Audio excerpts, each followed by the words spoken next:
இன்ஜினியரிங்கில வந்து பார்த்தோம் அப்டின்னா, இந்த கம்ப்யூட்டர் சயன்ஸ் இல்லாம, இன்ஃபர்மேஷன் டெக்னாலஜி இல்லாம, இல்ல கம்ப்யூட்டர் ரெலவென்ட்டாவே இல்லாம, நான் ஏதாவது டிஃபரெண்ட்டா ஸ்ட்ரீம் எடுத்திருக்கேன். ஒரு ஈசியோ, ஒரு ட்ரிபிள்இயோ, இல்ல மெக்கானிக்கலோ இந்த மாரி எடுத்திருக்கேன். என்னால ஒரு software company, IT company job வாங்க முடியுமா? அந்த மாரி வந்து கேட்குறாங்க நெறைய ஸ்டூடண்ட்ஸ்.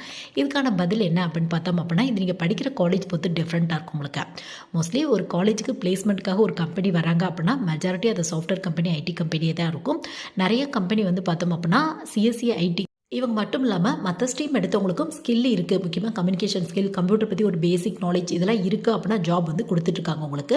இல்ல நான் கம்ப்யூட்டர் பத்தி நல்லா லேர்ன் பண்ணிட்டு அந்த ஃபீல்ட்ல போகணும் அப்படிங்கிற ஒரு ஆசை இருக்கு அப்டின்னா, நீங்க எம்ஏ, எம்டெக்ல கம்ப்யூட்டர் சயன்ஸ் இன்ஜினியரிங் இல்ல இன்ஃபர்மேஷன் டெக்னாலஜி இல்ல கம்ப்யூட்டர் ரிலேட்டடா இன்னும் நெறைய ஸ்ட்ரீம்ஸ் இருக்கு உங்களுக்கு.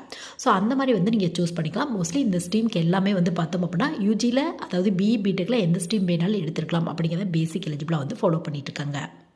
ஸோ கேட் ஆன்சர் எழுதி உங்களுக்கு பிடிச்ச மாதிரியான காலேஜ் வந்து சூஸ் பண்ணிக்கங்க.